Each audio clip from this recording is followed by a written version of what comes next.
Howdy, my friends. Welcome into this week's episode of Forte Catholic, and also happy 4th of July. We hope that y'all are enjoying the festivities in honor of the 4th of July, our most patriotic holiday.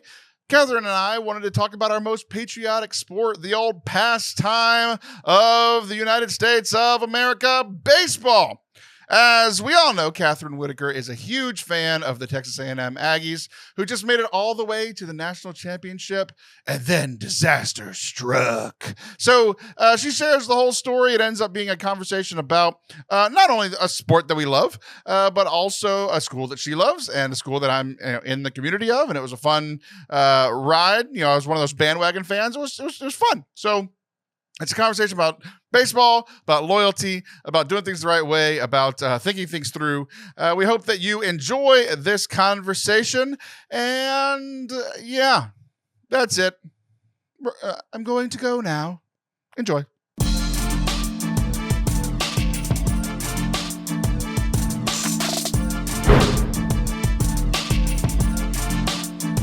Hello there. Welcome to Forte Catholic. I am Taylor Schroll. And that is Kathryn Whitaker. Hello, Katrina. How are you today? Good to see you too, Taylor. You is that your had a little name? bobble. Sorry, I feel like I messed up. Was that your maiden name? Stop it. You bobbled on your name too. So I did, because I was like, what did I decide I was going to call Kathryn Whitaker what's today? my name? That's funny. Yeah. You know what I haven't done in a while? I'm putting you on the spot now. I call everybody that comes on this show silly names. What would you like to call me? I've just opened up the floodgates and called you something dumb. What would you like to call me today? Watch your mouth. That's for later. Doesn't Allison call you Tay? Does she call you Tay? I don't believe so. Maybe. Well, I guess I'm thinking of nicknames of like what our friend Travis Kelce calls his girlfriend Taylor Swift. Tay. I think he calls her Tay.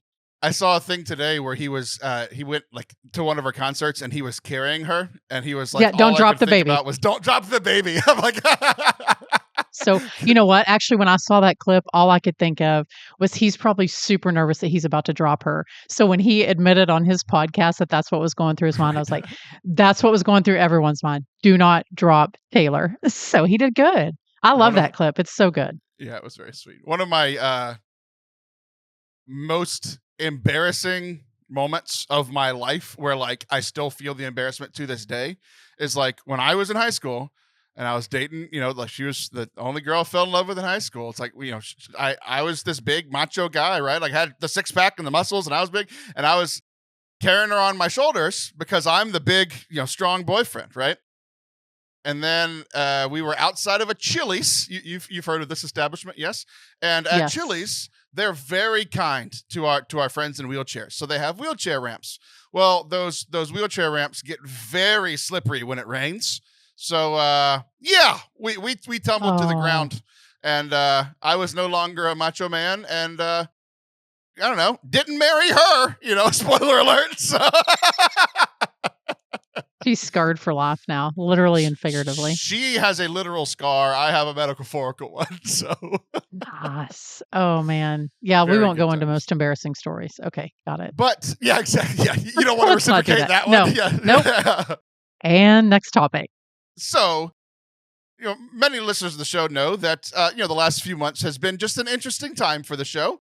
Mostly just like, hey, you want to record with me? And people are like, nah, not really. I'm like, oh, that's sad. And then, but you and Father Anthony have been pretty good about it, right? Like y'all have been the two most consistent people throughout this, kind of crazy summer of like, hey, you want to record this month? And y'all are like, yeah. And everybody else is like, nah. And then I got just the wonder of wonders, miracle of miracles. And you were like, hey, we're not recording this week, but I wish we were. And I was like, Kathryn, we can record anytime you like. We can make that happen. I know a guy. So we have an emergency podcast. You're not supposed to be on. You were just on. This is not your, I almost Not my worded that week. weird. Yeah, it's not your turn to record is how I will say that. And so we are having an emergency podcast, and I would like for you to tell our friends why. What is on your mind so much that you just had to put a microphone in front of your face and talk about it? I mean, is it Catholic? not really. But Perfect. This is the perfect place for that. well, it does have themes of redemption and reconciliation later. But yeah, Does Aggie it have baseball. Yeah, reconciliation it at all? does. Actually, I know what the yeah. story is, and I'm surprised to hear you say that there's Oh, reconciliation. not with involved. him. No. But yeah, so Aggie baseball has been a hot topic at our house Sure because has. It's been a hot topic even in mine. everywhere. And I'm not I feel like there's levels to this. There's people like you who talk about the Aggies every time you have a microphone in front of your face. Correct. Because you went here, you're a big part of the culture. Then there's like people like me who like, I'm not an Aggie. I didn't go to the school, but I've lived in Aggie land for 10 years. And so I'm like what they call the bandwagon fan, right? Like I'm not going to watch them when they're 17 and 30. Like that's like, I don't care. I just don't care. That's my job. Like, yeah, exactly. You're the viewer, right? I'm the viewer. Yeah. But like when they're in the playoffs and going really far and going to the the big tournaments and the regionals and the super regionals, it's like, okay, I watched almost I think I'd probably watched 70 to 80% of their playoff games throughout the last month and a half or so. So it even got me. And then when they made the the championship, they got an even bigger viewership, and then the rest of the story, it kind of became a national thing for a while. So it had you from the beginning, it picked me up along the way, and then it picked everybody up for a few days. Wow. So, so what happened? Well, I mean, I'll say if you're a fan of college athletics, I think that anytime you get to that last game, whether it's, the Final Four in basketball or the national championship in football or even baseball, it's exciting. And especially like you said, when it's a team that's local to you, it gets exciting. But of all the teams, and I'm actually going to come clean and say, I'm not a massive baseball fan in the sense that like, if I'm going to go, I like to be there in person. Is called softball. Got it. But we love going to baseball games at Aggie Park, which is not Aggie Park, at Bluebell Park, which is a great ballpark in College Station, just because it's super fun. Section 203 is infamous. They were there whenever I was a student. They're there now, and they just rag on the opponent, and they're super fun. And so that was always, we usually sit in 201 because it's fun to sit next to 203. But it's a great environment. We've taken our kids before.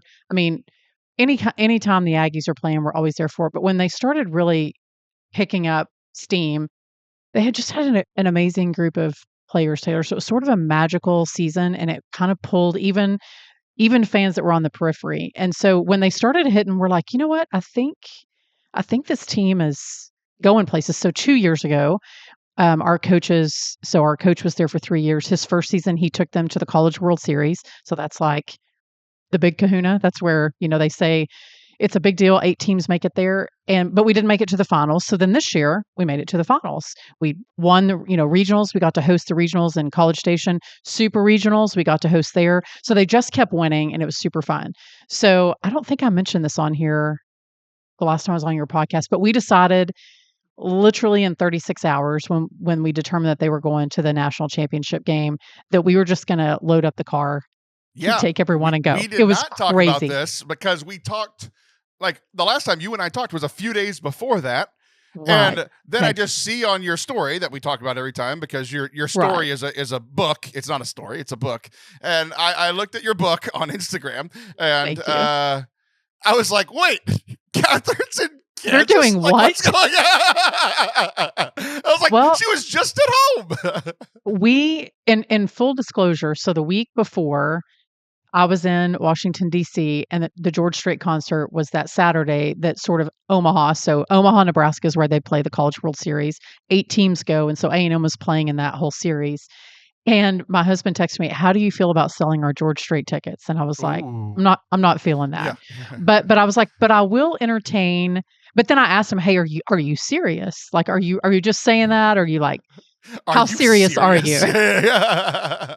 And then so we kind of started talking it through, and I said, "Hey, how about we compromise?" If you ever need an annulment, you just they're like, "What's the proof?" It's just one screenshot of one text message, and all the guys that all these all these celibate Catholic priests will be like, "Yeah, you're good, we got it." Annulment immediately stamped. The kids even commented, "Dad, you're cooked." Like they were like, "There's no way Mom's selling the tickets."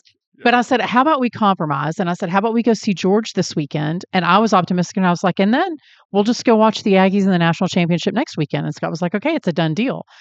So we get to Wednesday, and they won the game against Florida. That was the one that they had to win in order to make it to the national championship. So that day, Scott was like, hey, if they win tonight, I've been looking at tickets. We have some people that we can stay with. Let's what do you think? And I was like, I mean, I think if they win, I think we got to go. So we're in the hotel bar with a priest watching the game, and he was like, so I guess you guys are loading up the family. So we loaded up 3 of the 6 kids because the other 3 had to work, and we literally drove to Omaha, 13 hours. You could not have afforded 8 people to go to that game. 100%. Yes. Yeah. Tickets were not inexpensive. I heard from some other people in our community that went, and I was like, one person literally said, and like part of me understands this because they ended up going for the whole College World Series, which is longer than I thought. Yeah. So it's like, it's the 18s, it's a double elimination tournament. It's like 9 days, days off. And so they booked a hotel for the whole time because you could always cancel the hotel and not get a penalty, right? And then they were like, we're buying tickets to every game, no matter what happens. So it's kind of like a let it ride situation. And they ended up staying. And it turned in from a little trip like what you're talking about. They started a little earlier than you did, but they're like, hey, we're going to take this little trip up to Nebraska. And they literally told me Monday when I was talking to them about this, I was like, hey, I saw that y'all were there for a while. And they were like, yeah, that was our trip to Europe.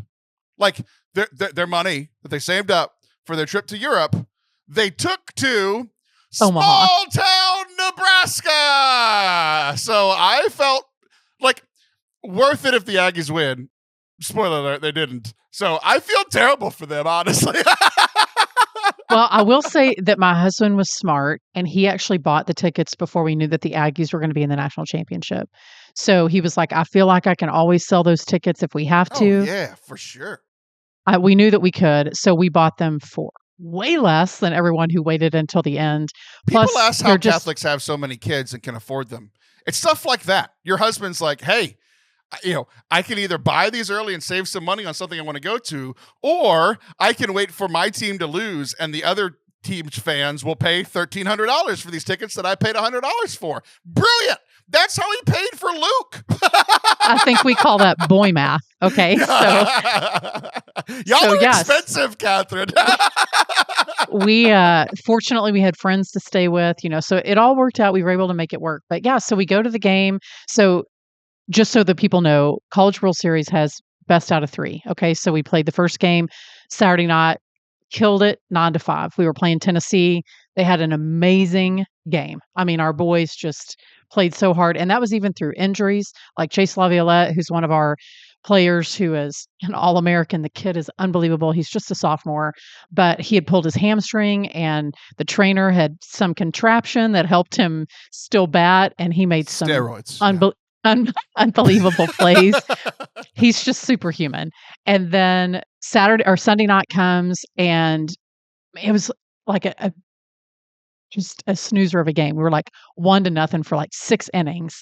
And then Tennessee came back and beat us like 4-1 that game. And it's kind of a heartbreaker because we're like, dang it. And so we had always intended just to stay for those 2 games. And then we came back. So we did not stay for game 3. So we get home. Actually, I take that back. On Sunday, I want to make sure that I have my dates right. As shocked as I was to see you travel all the way up there, after they lost game 2 and I saw you packing up the van, I'm like, Kathryn, no, you're committed. Where the hell are you going? I was so mad at you. I'm sorry to disappoint. Well, part of it was we had completely, because we planned like at the last minute to go, we had canceled so many things and rescheduled so many things that were like, we literally we must re-enter reality at some point. And that point is today. Also on Sunday, huge news that day was the University of Texas fired their head baseball coach on Sunday. So the swirlings around were, I wonder who's going to replace him. And people started joking like, I wonder if it's going to be y'all's coach. And we're like, whatever. So this was Sunday. Okay. So this is game 2. Y'all are literally on top of the world. Y'all are in the World Series. You're going into the final game of the season. UT just fired their coach. Those losers. We hate them so much. Y'all are on top of the world. Yes, Sunday we are. Night. and they fired their coach. We're like, man, sweet revenge. And we knew that they were joining the SEC a week later. So we're like, man, it just doesn't get better than this.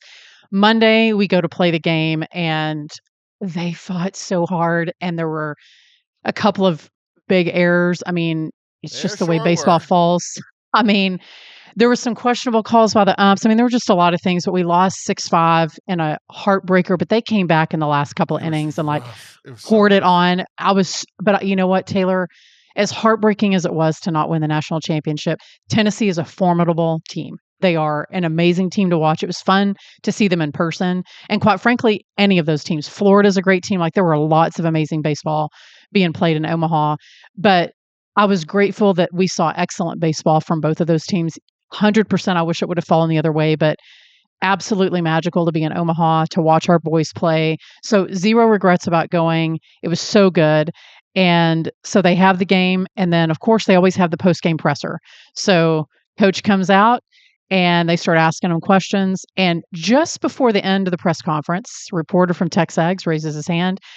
Hey, coach, feel like we need to ask about some of the job openings around the state. You know, what are your thoughts on that? You know, like what's your future in Aggie land?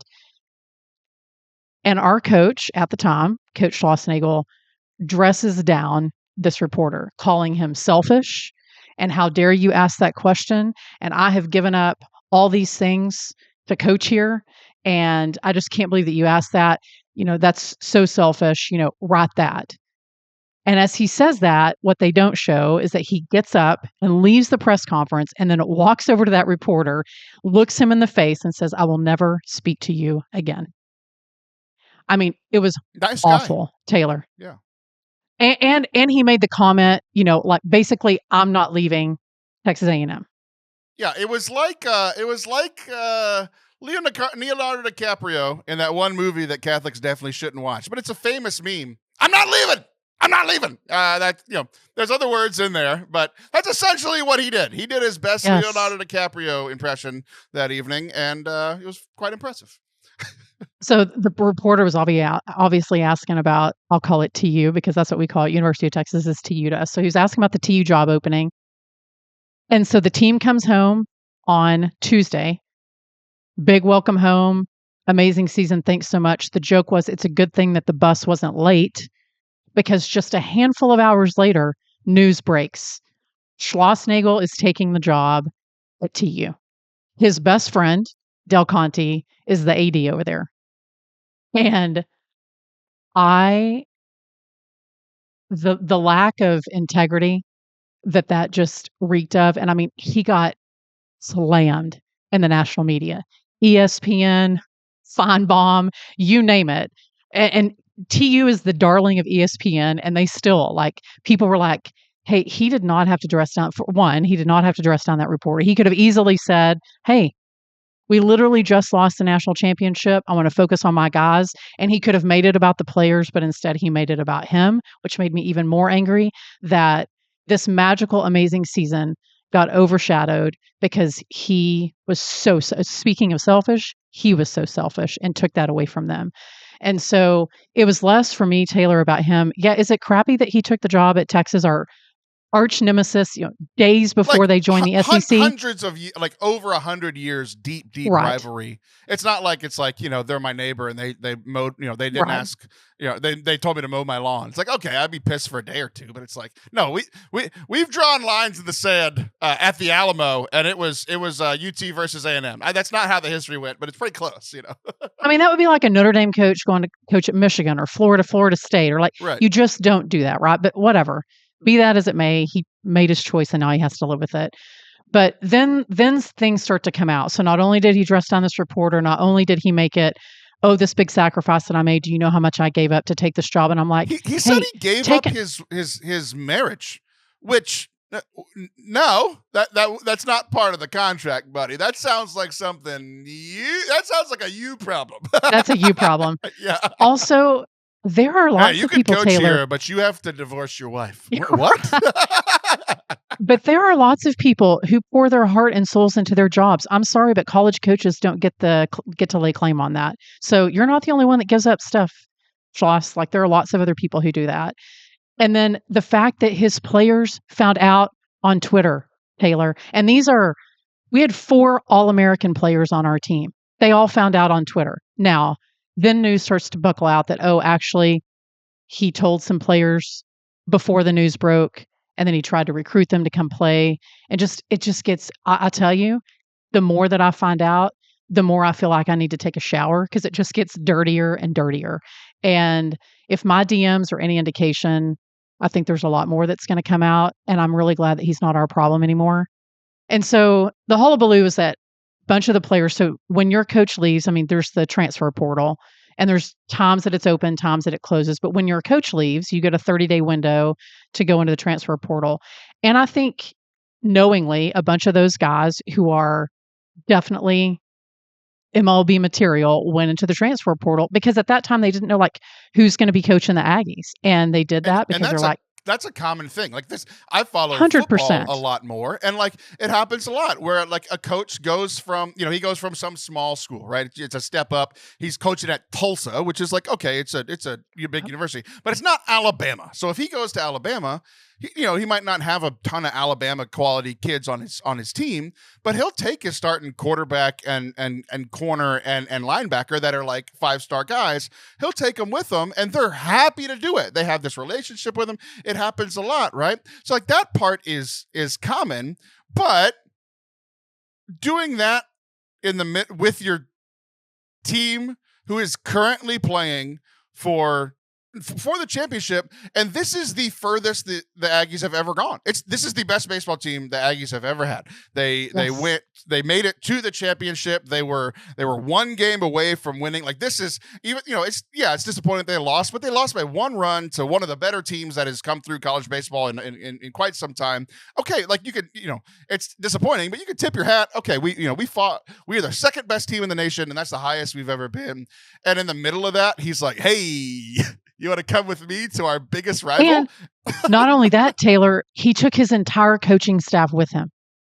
So in 24 hours, he completely decimated Aggie baseball. And I'm not faulting. This was the plan from the beginning. Like 100%. UT hired him 3.5 years ago, and they're like, "Hey, yes, first 3.5 years, we want you to go to A&M." Because interestingly enough, so he was at TCU for 18 seasons, came to A&M for 3. Del Conte took the job at Texas 2 years ago. They are best friends. He made the comment in the media, actually, I mean, we're best friends, but we don't talk about work. And I'm like, I'm going to call BS because my best friend knows literally everything about me. So sorry, but that argument doesn't fly. And there's no way. What do guys talk about when they get together? That's like a top 3 topic of conversation. Hello. Sports and work. And they do both. Yes. Exactly. But I mean, you can't do the deal that he did. Their former wives. That's the third thing. And their former wives. Yes. But you can't put that kind of a deal together, Taylor, in 12 hours. That's no way. That was in the works for definitely. There's tangible proof in the media that it was happening before we even hit the regionals. Like, I don't think that they thought the team was going to go this far. Yeah, but like that's the thing. He was ready to announce, when they usually get out sometime in that regional tournament, and he was ready to announce it a month and a half ago. And he's like, crap, we're going to the championship.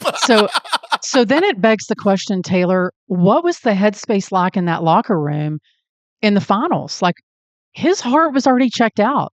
And it makes me angry because those boys were all dialed in. And then I'm going to fast forward a few days because then the story just starts to get sweeter and sweeter for the Aggies so he just gets slammed in the national media, rightfully so. A lack of integrity, a lack of like reading the room, a lack of respect for reporters and other players and other people. It's been reported in the news that he was more of a transactional coach as opposed to like a player's coach. Fine, everybody has their style.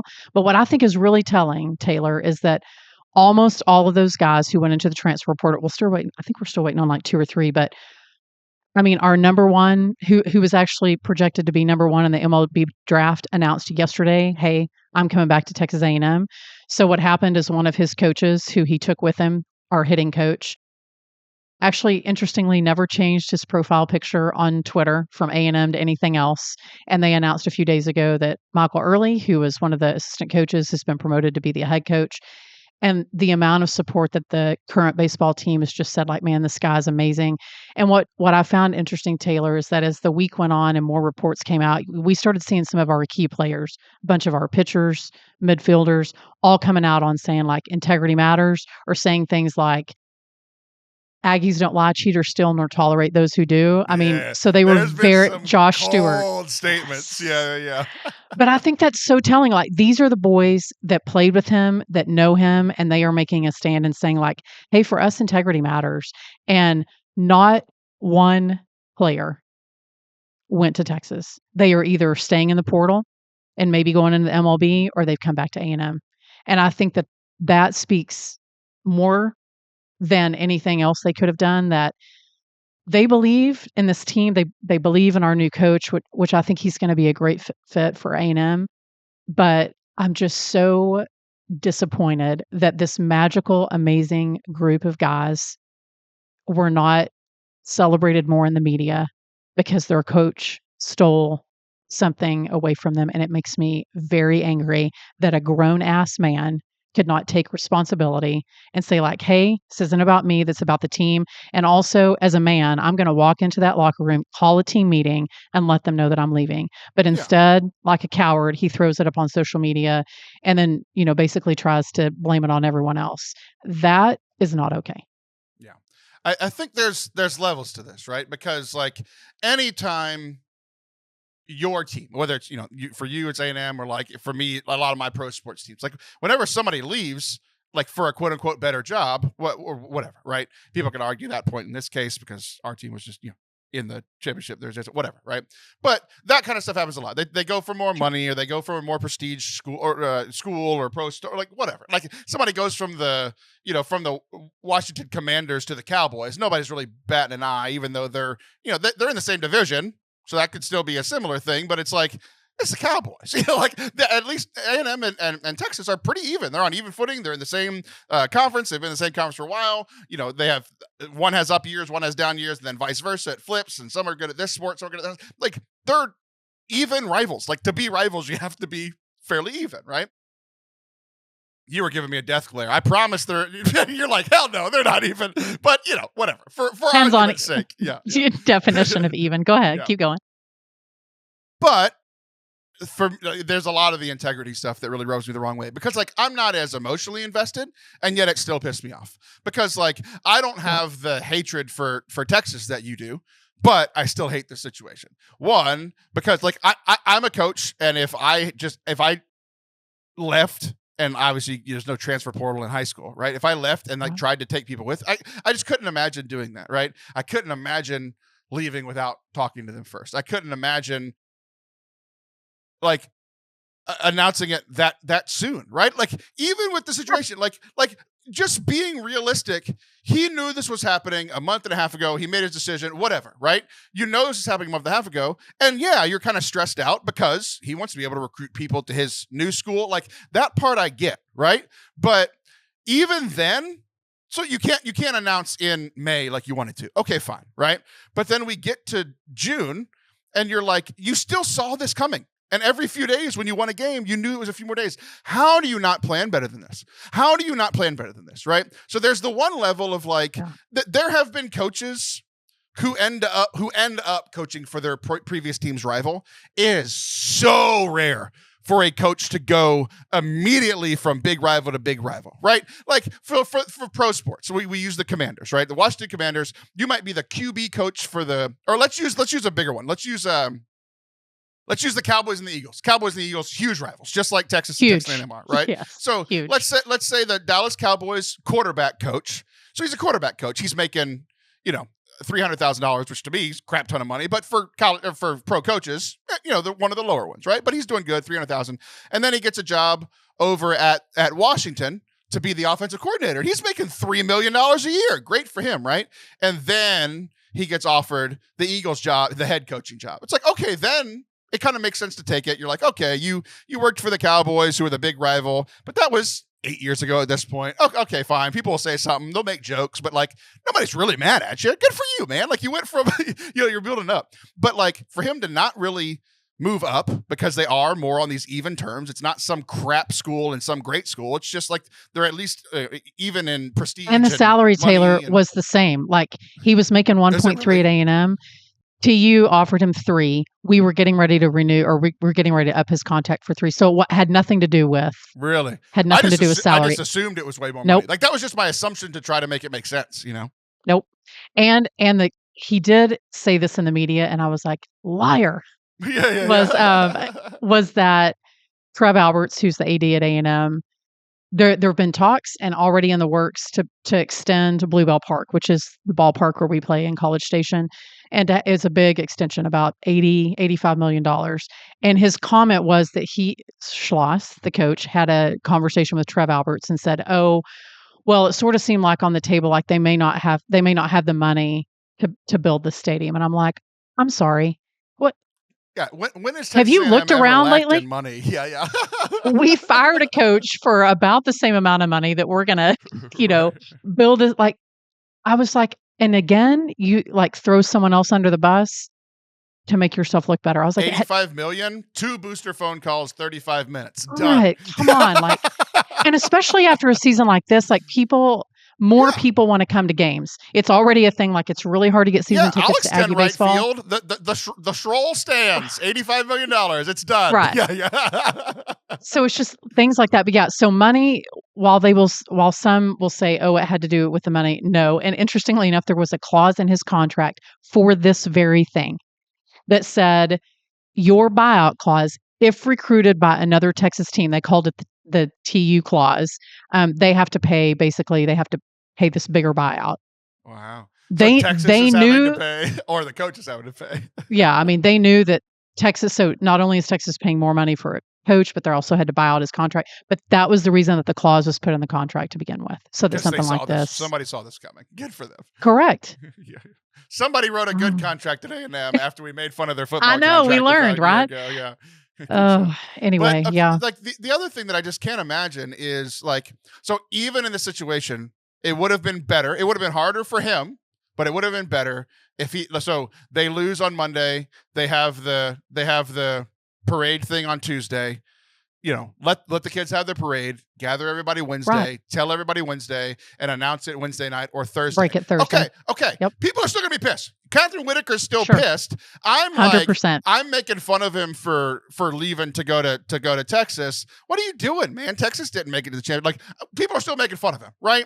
But this anger and vitriol at the man is lessened, right? Like, the diehard fans are going to be pissed. But like, I as the kind of, the secondary fan, I'm like, what a loser. I'll say loser. I've said other things about him in the last couple of weeks. What a loser, right? Well, just what like, that's just going directly from the Eagles to the Cowboys. Like, what are you doing? They beat each other every year. Why are you leaving? It's not actually a better situation. It's this, each one has its own issues and its own ups and downs and its own positives and negatives, but it's not better, right? So it's just this weird thing, and just like, I don't know, the lack of integrity, especially at a school that like champions that values that.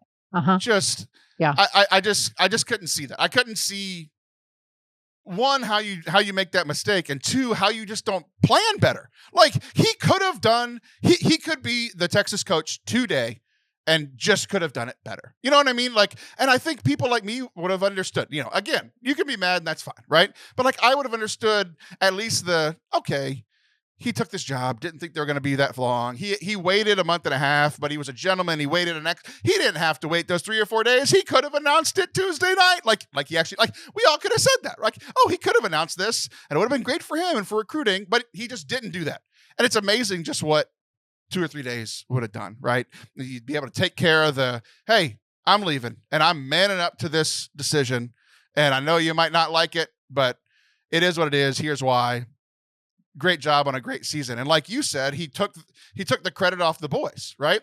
And like yelling at that reporter, that's just you projecting your own crap. And don't we all do that, right? Like, we project our own crap. Sure. I like the situation that I've seen the most is like, I'm mad because of work stuff. I recorded with Kathryn and she pissed me off. So what do? I turn off the recording and then I go yell at my kids, and they're not even actually doing anything wrong. Like, something happens to us or something bad happens to us and we project it on other people, right? So, but he's doing his own thing. he's made his own decision and he's just projecting anger and frustration onto other people. We're like, that dude's just doing his job. It's a fair question, right? But like, to just lie about it is crazy. I have seen coaches in not this exact situation, but in similar situations where they are leaving. And we've all gone back and watched the tape and we're like, how did they, it's fun kind of to watch, see how they got around these questions. So, I'm the A&M coach. I get asked that question Sunday night. Hey, are you leaving? I'm like, we're not talking about the future at all. Me and my boys are focused on this game. It's all about what we have to do tomorrow night. Today was a tough loss. They had a great pitcher. They had one of the best pitchers in the league. They shut us down today. We just have to be better tomorrow. We'll see y'all there Monday evening. Like, that's what every coach knows to do. You just don't make it about yourself, and you don't, like, they talk about distractions all the time. You just don't need distractions. And that was clearly a distraction, right? And it was already in the news even before the championship game. Like, even if you're leaving, don't be a douche, right? You can Taylor, I believe, and maybe this is the conspiracy theorist, like bitter Aggie in me, but I believe that decision and the timing of that was meant to inflict maximum pain on the Texas A&M baseball program. And the timing of it, the way it was done, how it was done, the lack of integrity, like all of those things, maximum pain. But I actually think they did not only Texas A&M baseball a favor, but I think they did those boys and probably any athlete who's thinking about playing at a university. Integrity matters in your coach. Maybe some athletes who are going into college athletics are like, no, you know what? I just want to go to the pros. So I don't really care. I don't really care like what kind of coach. I just care about like what platform they can give me to get to the next place. Fine. That's your prerogative. But I think that there are many more athletes who are like, not only do I want to play for a coach that is a player's coach, but I want to play for a university that supports and encourages me. And I think like this is all of you on notice. If you were an athlete looking to play at a university, do your due diligence, watch some of their game tape, absolutely, but also watch how they treat other people in pressers and in other experiences. And is that the kind of person that you want not only to play for, but you want to be mentored by?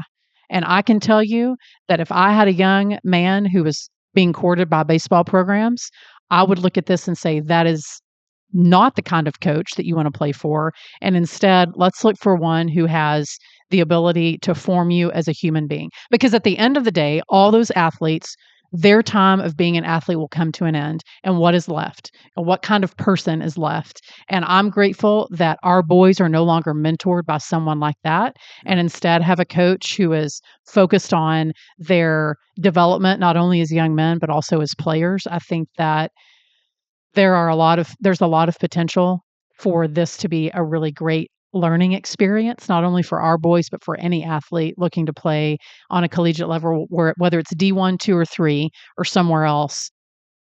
Take a look at this film and watch it and take note, because there are some coaches who are out there to focus on you as a player, and there are some who are not. So thank you. Don't let the door hit you on your way out. Yeah. I think the beauty of this story, and the one thing that, like, because any big thing that happens in my life, I react to it how I react to it as a normal human being, and then I'm like, all right, how does this connect to our faith? That's just how I see the world, right?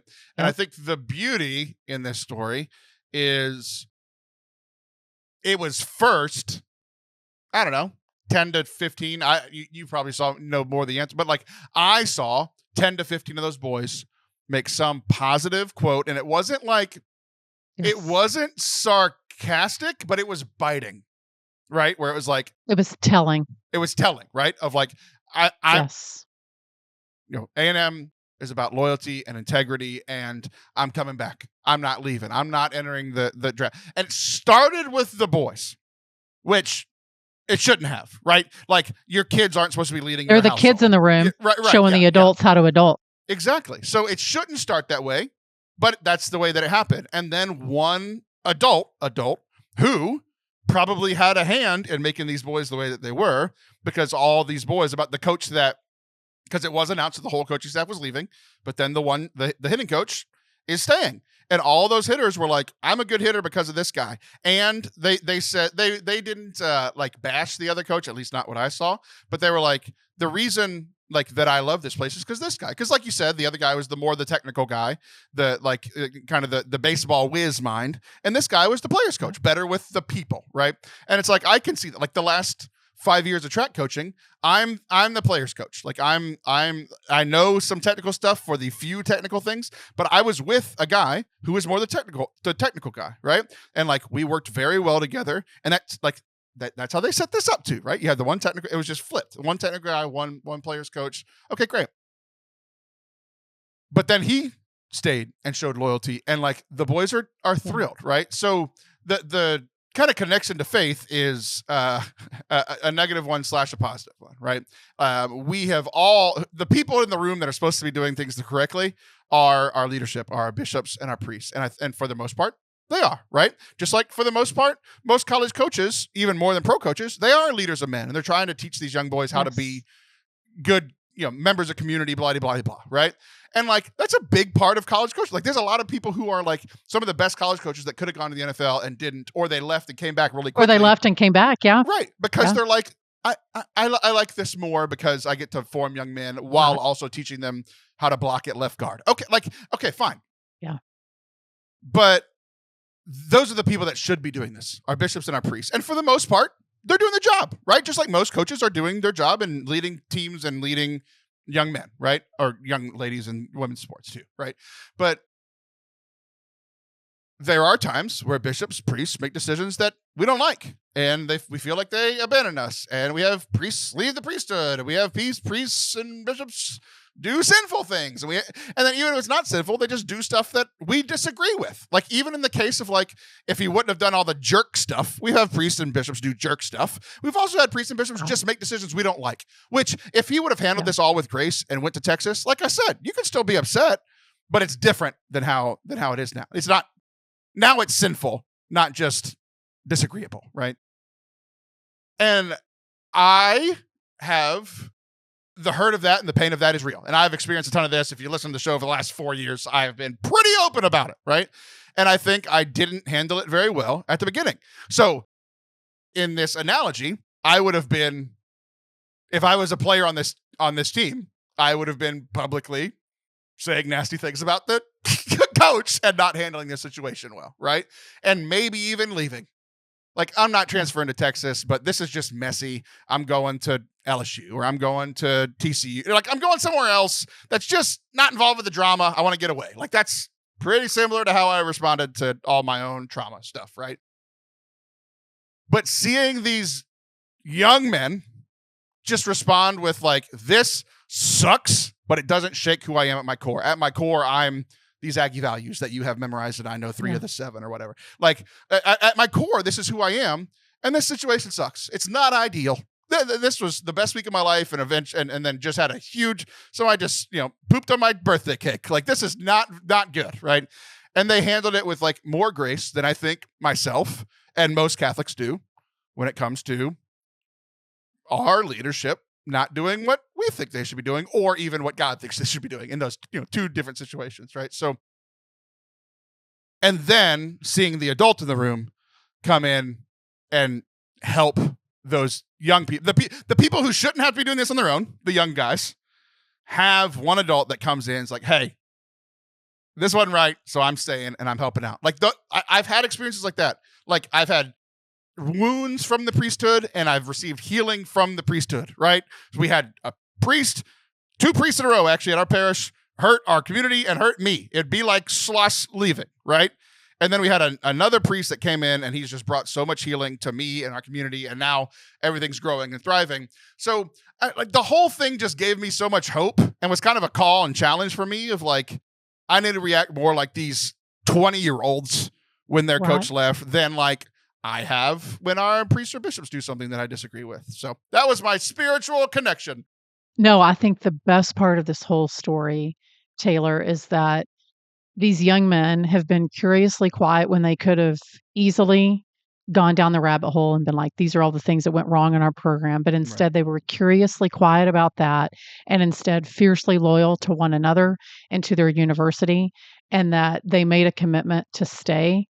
And I just think that speaks even more volumes about the magical part of this group of young men. I hate to call them boys because they're certainly behaving like young men You in this turned 50 scenario. recently. You could call them boys. I can call them boys, but they are the kind of young men that I love that my boys are looking at and saying, like, it has been such a great conversation. Our text thread and our family group chat has been so much fun.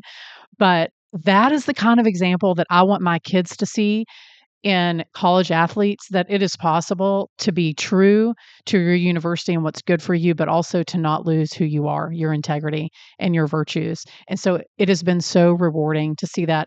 On a personal note, one of the pitchers actually went to high school with our kids. They're a great Catholic family. And I was so proud of how he has represented himself and our university. He's an amazing young man. And so that's been really rewarding to see.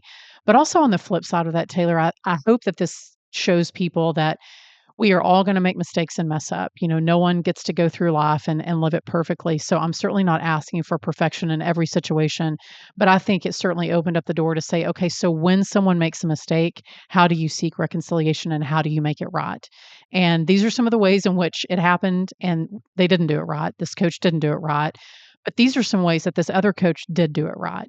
And so I think it begs the question when we walk into the reconciliation door at church, like, how often are we messing up, and are we owning our own mistakes and pledging to do better the next time? So the real failure is that if you make the mistake and then you just keep doing it over and over and over again, and you never try to be better, you never change, what you do, or change the people that you surround yourself with, or change your job, or whatever you need to do to be better. And so it's been a real poignant lesson in our house of how do you experience hardship? How do you go through failure? And what kind of a man is God creating you to be? And a woman too, in our case. We got both kids at our house, and boys and girls at our house. So how can this be a good example for you of how to do it the right way? The virtuous way. And so I am so beyond proud of those young men and how they have represented themselves. And it makes me, we haven't even started football season. We're like 61 days, 58 days till opening day. And whatever. But, and so baseball is like way down on the horizon, and I'm already excited to see what this team is going to do. So it's going to be a lot of fun. Thanks for letting me get it all out there. I'll say this. This is the last thing I'll say is I think these boys have shown us, like, hey, we're going to live in this mess for just a hot second and let it hurt. But now we're going to move forward. Like, we have our coach, we are coming back, and, it's time to move forward. And I think that that's a lesson for all of us. It's time to move forward. Well, great. I'm glad you got this off your chest. I'm really happy for us. Me too. Here's what we're going to do. This is a surprise to you and a surprise to me and a surprise to the listeners. We're going to do something very rare in the case of this show. It was already a miracle that you were here this week. Here's what we're going to do. You and I are going to take a 1 minute break and then hit record again. But from the listeners, we're going to take a 1 week break. We just recorded the longest segment of all time. That was our show. You and I are doing a Texas A&M baseball show. And then next week, we're going to come back and record the 2 segments that I planned. So you and I are going to take a 1 minute break. Listeners, we'll see y'all in a week. Bye!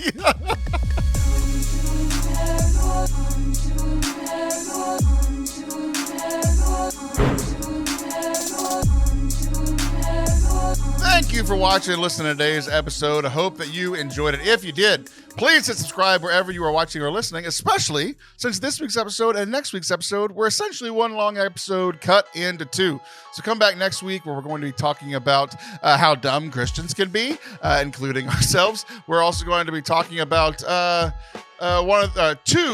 of the most profound spiritual moments that I've experienced in my life in a very long time, and one will make you laugh and one made me angry. So hopefully that gets you to come back. Hit subscribe, share this with a friend, and we will see you next week. Love you.